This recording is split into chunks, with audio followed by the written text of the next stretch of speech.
International Center for Peace Studies today organized an impressive book launching ceremony in which book of journalist and politician Khalid Jehangir was launched. The book Jammu and Kashmir, the Saga of Development, talks about the developmental drives that was offered to Jammu and Kashmir over the years.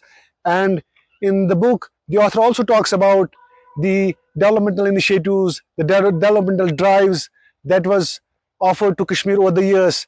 The book was launched by Vice-Chancellor of SKUAST and Vice-Chancellor of University of Kashmir, and many dignitaries including professors, journalists, and civil society members participated in this August gathering. Dr. Khalid Jehangir, the author, the columnist, Dr. Samarut Patnaik.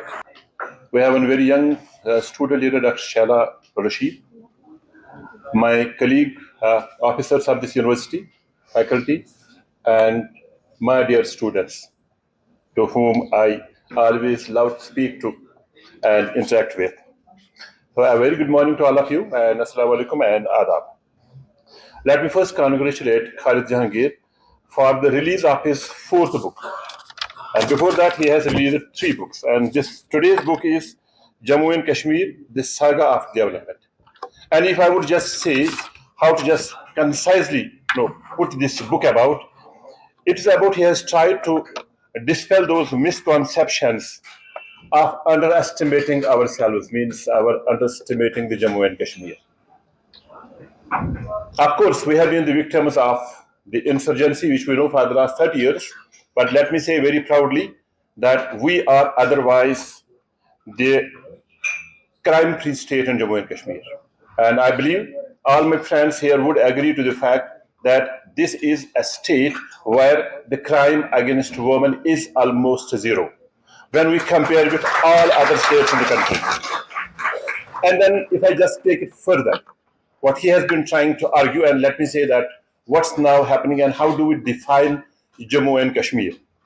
And we do define Jammu and Kashmir as was Shaila talking about, the peace and stability has been brought to us.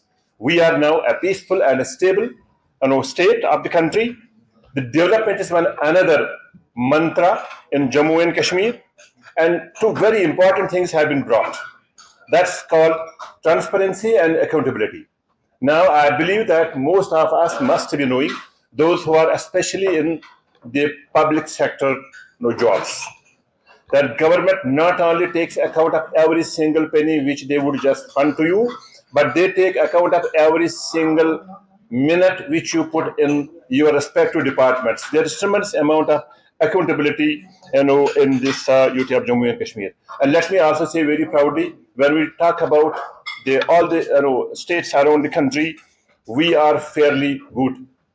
If you talk about the Human Development Index, you talk about the equity and the inclusiveness. That poverty level is not, we are not so, poverty is not so, a problem, a challenge here. But of course, average income levels in Jammu and Kashmir are lower. So our health, our education sector, our infrastructure is happening, it is being built. But if you talk about the agriculture, which is the subject of this university, we are the 5th in the country in the overall development of agriculture. The 5th in the country, a country like this, a continent in itself. And we are, the Jammu and Kashmir is 3rd in the country as far as the income to the farmers from agriculture is concerned. And say about the education, there are some 11 universities in the UT of Jammu and Kashmir, a small state. We have 2 AIMS, we have the IITs, we have the IIMs here. There is one IIM Jammu, and now one IIM Srinagar is also happening here and coming here. And if you talk about your university, and we have made a mark in the country, from this university. When this university is now on a different road. We are basically policy strategists for the government of Jammu and Kashmir as far as agriculture research and development is concerned. We propose to the government of Jammu and Kashmir that we must have a new roadmap for doing agriculture in Jammu and Kashmir. And how did we just thought about it, and then what was new in our policy. We said that earlier was the green revolution. The policy which we have formulated from here is an evergreen revolution, because we believed that what was wrong there, that should not be repeated here. So similarly, on many other accounts, if we talk about the education in India, so India is one of the largest, as far as the education, dimensions are concerned. Such a big country, more than 1,015 universities are there, and so many number of college students, and we from this university have come up with a model of education, a model of agri-education, and that stands now adopted by ICR across 74 universities in the country. So therefore, we are differently placed, and you know how it has happened. What I'm just trying to connect that story with what Khalid Jehangir is talking about. It is that because when there is peace, when there is stability, and when there is confidence, government gives to you, a government gives a backing and a support to you. You have the freedom to think, you have the freedom to do, and you have the freedom to deliver, but peacefully, in a peaceful environment. And I'm so proud, to see my students here. By definition, we are a local state agriculture university.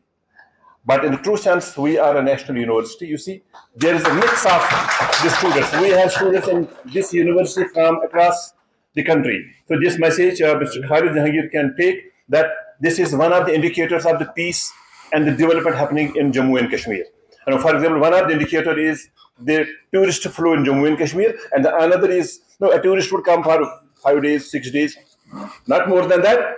But these students are going to stay here for 4 years, 5 years, isn't it? And they are so happy. And let me share with you guys that we have moved from that local university to a national university, and we are also going towards international university. This year we have received 150 applications from foreign students for admission to this university. So that is basically one of the indicators of the peace and the development happening. And because he has been trying to compare this part of the Kashmir with the other part of the Kashmir, so these are some of the other indicators. And the other earlier 3 books which Khalid has authored, one is The Snatched My Playground, 2019, and why 370 had to go, and then the 2 Kashmirs, and then this Saga of the Development. So I tell you, my friends, that when we are about Khalid Jehangir, about this book, I would just very quickly talk about. He has been, I would say that different types of journalists are there, but one of the kind of the journalist is an investigative kind of a journalist.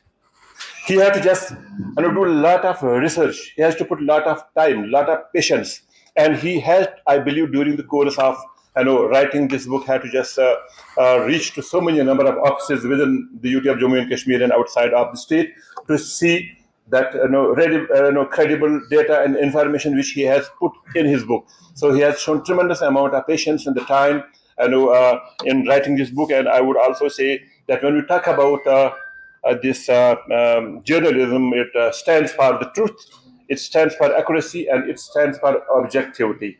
And let me tell you, all my students here, don't believe that you are not the journalists. Every one of you is a journalist. But I wish that we play a very, very constructive role in building your careers, in building this state and the nation building.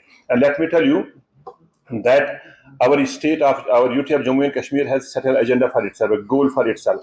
India has said that we want to become, as a nation, a Viksit Bharat by 2047. We say, why should Jammu and Kashmir not be a model of the Viksit Bharat? So if you just take this message that why should we not be a model of the Viksit Bharat, that means accordingly you will start thinking very big. That's the release of this particular book, the second book of Mr. Jehangir. That's on Jammu and Kashmir in India, the Saga of Development. We heard from the previous speakers and also from Mr. Khalid himself about the writings that he has penned down in this particular book. I'm so happy to see young students, both boys and girls from other part of our country over here. I think it's a very good piece of information for them to read this book. I was so happy, and I just asked Mr. Khalid, have you written about how women have work towards the development of J&K, because women have played a great role pre-independence and post-independence also towards the development of J&K. I am sure somewhere he must have, touched it. Honorable Vice-Chancellors, faculty members, students, and all people who have turned up here with great interest to participate in this book launch. I thank you all, and my salam, adab, and namaste to everybody. I see a lot of students from outside JNK also here. I think that's the encouraging. This is how the integration comes from one state to other state, and people share their ideas and culture and thoughts. I will take this opportunity to say a few words about this book. This book was conceived few days after the release of my last book, The Two Kashmiris, which was inaugurated by the Lieutenant Governor last year. Professor Neelofar Khan had also kindly participated in the event. After that book launch, I thought it will be a good focus to write a book on how Jammu and Kashmir has fared as a state in the Indian Union, and how the gracious funds from the New Delhi has developed the state in the Indian economic map. With the decline in the political situation and increase in the Pakistan-sponsored terrorism in J&K since 1990, a general perception has been created through Pakistani hyper-propaganda that J&K has been a victim of governance deficit, central interference, and massive corruption, which has led to overall development deficit and declining human capital in J&K. India's resistive action to counter terrorism and provide peace and security has been misportrayed as overbearing and high-handed. That India's hand has been forced through clever manipulation of the political dynamics with a sensitive state bordering Pakistan is often lost sight of. Though in our state who disregard the game plan of external spoilers to use terror as an instrument, overlook the fact that despite the compulsions of safeguarding its territorial frontiers, India has adopted a much more benign policy than many other states in the country of nations confronted with similar challenges of secessions and separatist organizations. As fact gathered in the book would say, even since the Maharaja of J&K and Kashmir joined the Union, the state had received enough funds from New Delhi, which could have changed its fate and transformed the lives of its people. It also says that there were some phases when we had a good leadership who advocated people-friendly policies, but most of the time they were seeing self-seeking political elite who did not tap the resources to change the socio-political and economic dynamics in the state, especially in Kashmir Valley. The central question that is raised in the book is that if consistently funds from the center came to Kashmir or came to Jammu and Kashmir, why wasn't there development? Why is the development not visible? Why is it not palpable? The way that I see it is that there is a line that I often say in order to summarize it in concise terms, that peace is the best insurance.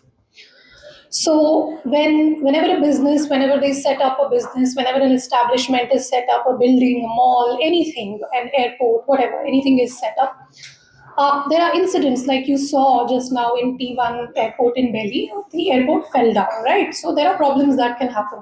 So you need insurance in order to secure your business establishments.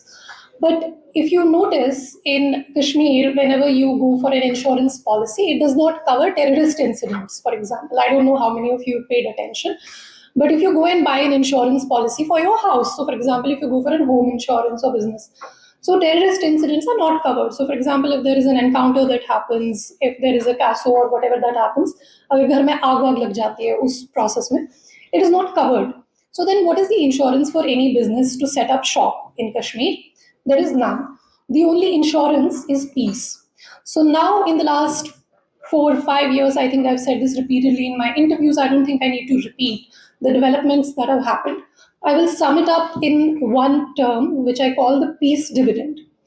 Everyone, regardless of whether they like the central government, whether they like India, whether they don't like India, they benefit from it. Everybody benefits from it. So if an auto wala, he's driving his auto now for 300 days, there are almost 300 business days.